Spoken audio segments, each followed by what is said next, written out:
Hello everybody and welcome back to the channel. Today it is 6 AM in the morning, the weather is beautiful and we've taken here this little ultralight paraglider down here on the beach near Burton Radstock, and over in that direction is going to be Weymouth. We're going to fly along the coast and see what we can see. So let's get inside. It's already wants to take off. So yeah, let's start this by switching the mags both to on. I'm going to switch our avionics on, and it's very simple aircraft to start. We just hold start and we got a good engine start. So we're going to do a very slow takeoff here on the beach. We have plenty of beach here to run, a lot of areas there where I've been walking around. I love the deformation here. It's pretty cool, right? So okay, we're going to slowly increase the throttle now and we should get airborne quite quickly. It's a little bit bumpy here on the beach, but not a problem as we go straight into the air, and we'll just get a little bit of air, just get a little bit of height here as we just follow up this Jurrasic coast in England. Like I say, the weather is beautiful here. 6 AM in the morning, and the winds are also quite light as we go on this journey. So you can see a few little areas over there, and it's really easy to get this part of Britain really, and how ancient this landscape of England is. People have lived around the Jurassic coast area and around these areas for thousands of years. There's a lot of tales of mystery which are on these beaches. The one that I heard was apparently there's a ghostly bride which is supposed to wander across this beach here near Burton Radstock. I'm not sure how much I believe that, however, but it's pretty cool. So we don't need too much power in this little aircraft, but it's pretty unique. I actually like flying this. They've done a very good job of the actual kind of like ultralight physics. So like, it's pretty fun, and like I say, the river's so cool. But what's really cool, and you can't really do this very much in other aircraft, if we just pull off the throttle here and then we go down a little bit, we could do some cool things that you can't, like I say, well, you can do these in an airplane, but it's kind of more fun to do it here, right? So we can go right down here, right close to the water, and almost touch the water as we go down there. Look at that. Literally could put our hand in there, though we might fall out. And this is why generally I find this aircraft quite cool. So there's a lot of fun stuff you can do in it as we're following up one of the most magical areas, in my opinion, of England.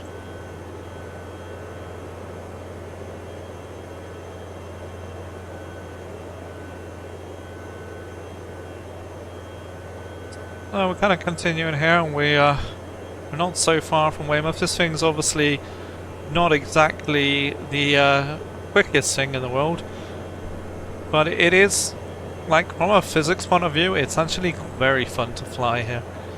So we can go right down and hope not to hit anybody on the beach. It's a very fun little plane, and they kind of got like the deformation of the sand quite good here actually, which is fun. But you can also kind of pull up, and it has quite an incredible rate of climb. Obviously there's a limit to that, so but you can kind of do cool things like that as well. Very fun little aircraft to fly.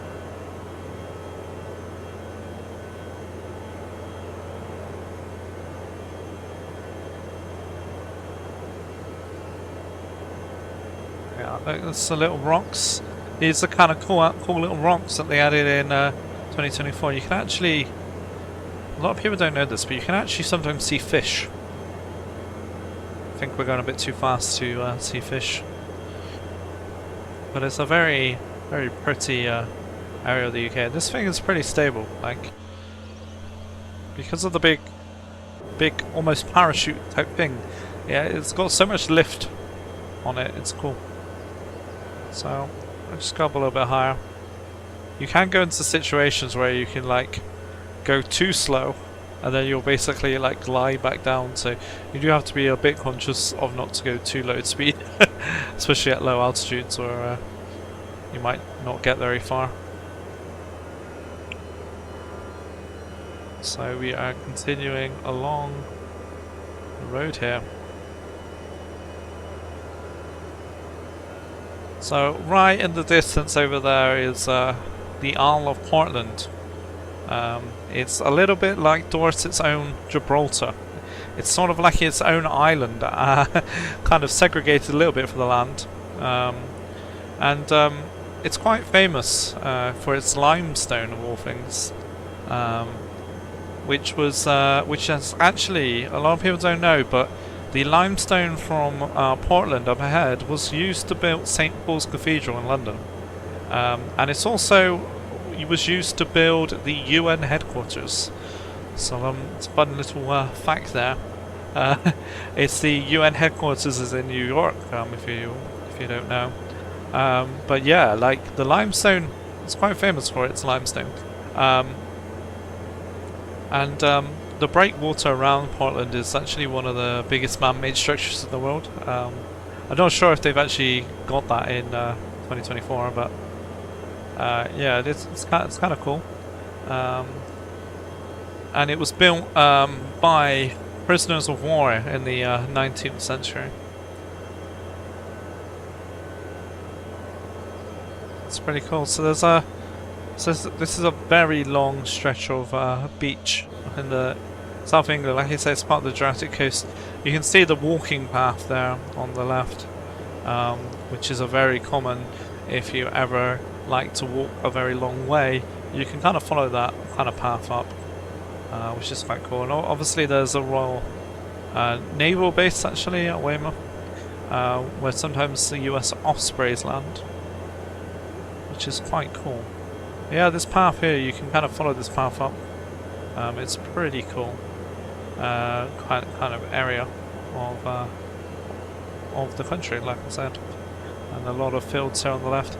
I can say this plane is very slow, but it's kind of nice to be at a kind of slow pace, kind of close to the ground here as we kind of go up the coast here towards Weymouth.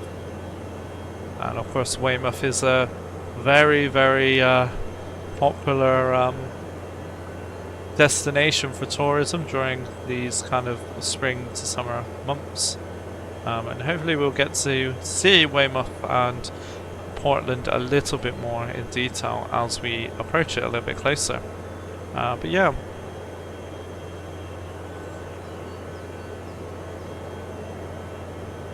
But yeah, look at all these beaches. You can actually see in the satellite data where people had like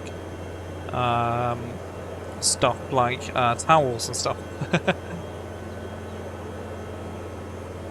So right in front of us is Chesil's North Beach, and you start to really appreciate how unique this area really is here.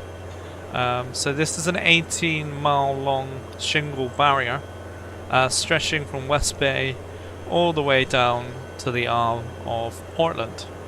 But it's pretty incredible, like, because you've got water on both sides of it. And what's actually quite incredible, if you've ever been here in real life, is these pebbles, which I'm not really sure you can see in 2024, obviously, but they're quite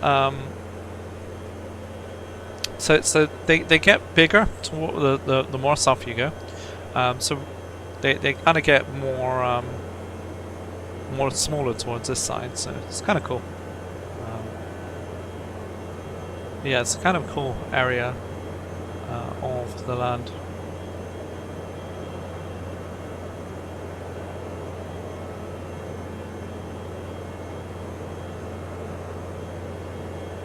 And look at this kind of crazy natural tidal barrier was created here, so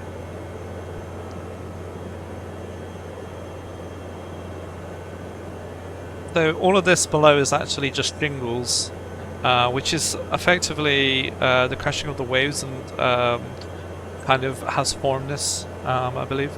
So this bit of the beach is actually very remote, so you won't really find any cafes or tourists on this area of the beach, because it just goes on for miles and miles of pebbles, basically.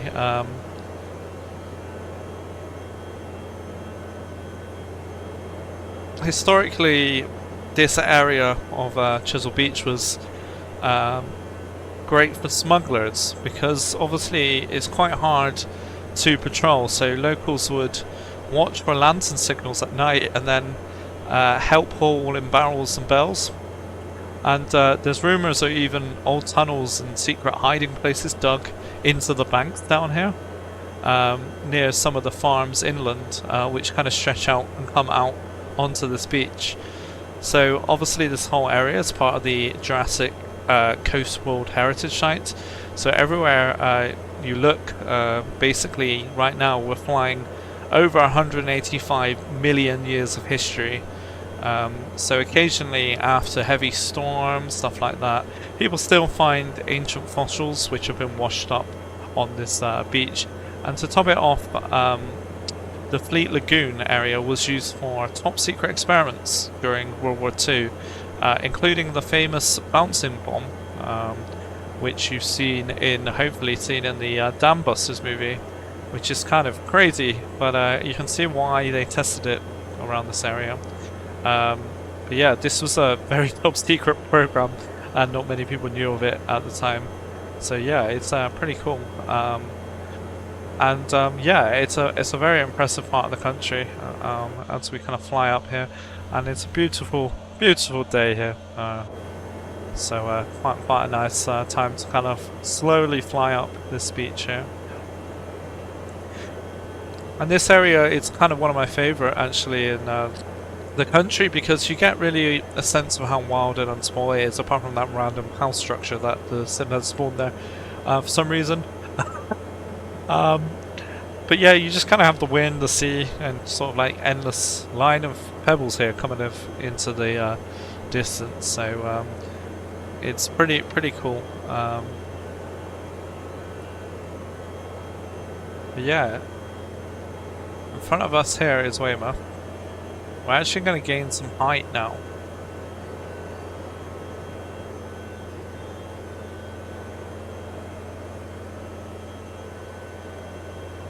Because I want to see Weymouth kind of from further up.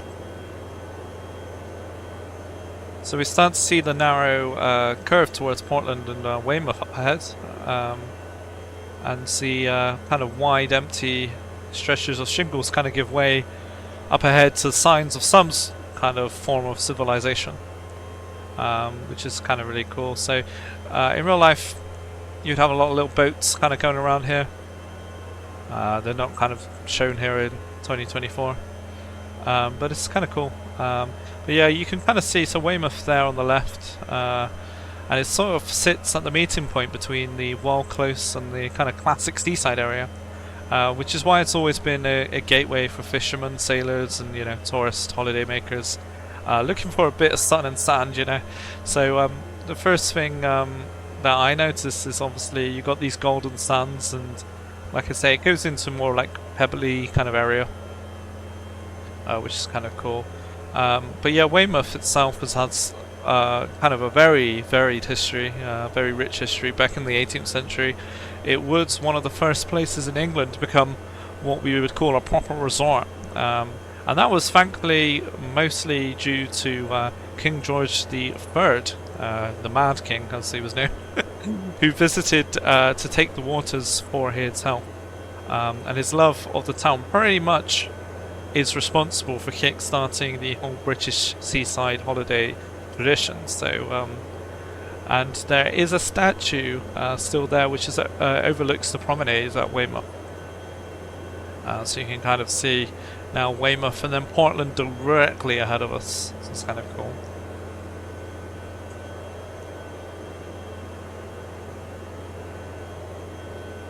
So we head kind of towards it a bit more. And something very interesting is in Weymouth itself. There is a fort called the, I'm going to probably pronounce this wrong, but I think it's like the North Fort? North Fort? And it's sort of a big D-shaped Victorian fortress which guards the entrance to the harbour.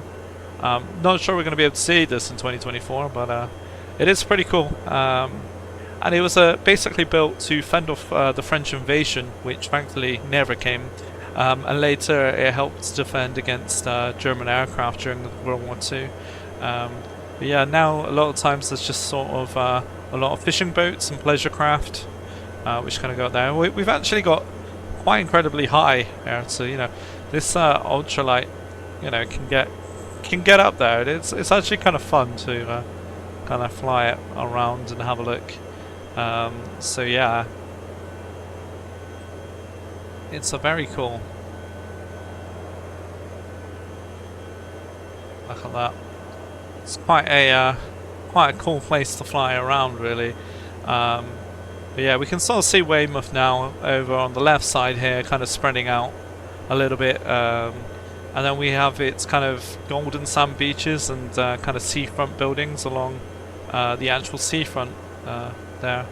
And obviously the main site is, we can't really miss the Isle of Portland directly ahead of us. Which is like a giant kind of wedge almost guarding the bay, which makes it quite unique. So it's kind of a bit of a dramatic, cool scene up here. Yeah, like it's kind of a very cool place.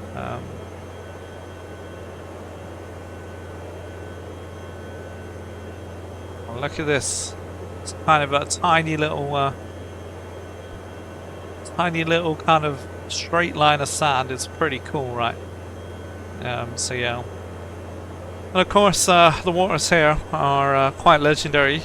During the 2012, very long time ago now, Olympic sailing events, they were held just off the coast of Portland, and as a result the area is sort of like a mecca for yachts. So it's kind of cool. So yeah, very cool. Look at this, very cool area. What can we see? I think the fort might actually be there. That's cool. Yeah, there's Weymouth. Usually very busy in terms of traffic down there. I believe there's an Asda down there. That's my memory. So yeah, like Weymouth has been a harbour since the 13th century.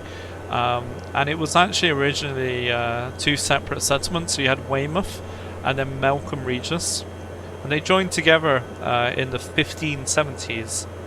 So you get kind of like two separated kind of vibes down in Weymouth. You can sort of kind of see where they connected, which is kind of cool. But yeah, Weymouth as well was the first place, or one of the first places, might not have been the exact first place, but it's one of the first places to be hit by the Black Death in 1348, I believe. So the plague is said to have come in by ship, and obviously that changed the course of English history forever once the Black Plague actually landed.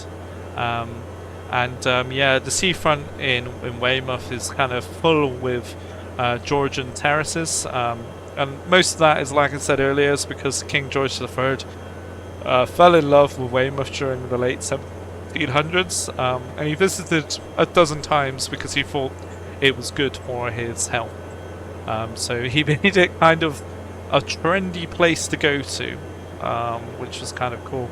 And that's what started the British Deeside vibe. But yeah, I don't know if we can see. Can't see too much. There's not photogrammetry in this area, but it's still quite cool. And it looks like we have run out of fuel, which is fun. Or the engine's just given up. So the cool thing about an ultralight is that at least we can glide back down to the thing.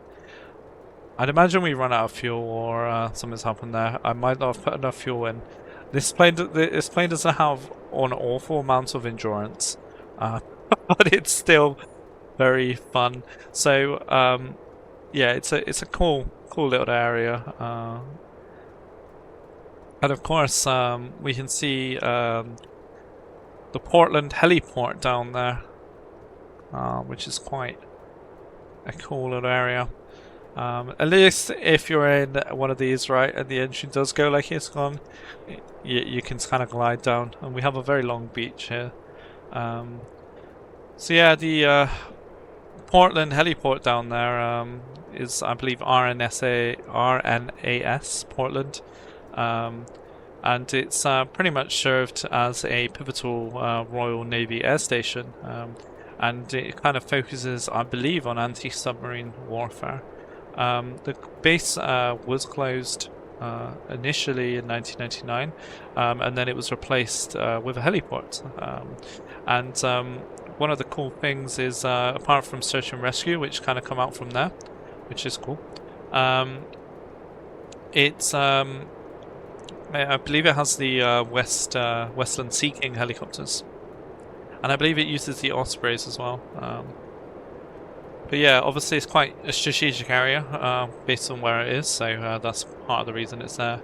But yeah, it's quite a big area and stuff. So yeah, we're completely without engine power, and of course as well the controversial Bibby Stockholm ship was docked there on the left, which housed a lot of migrants in the UK on the coast of Portland.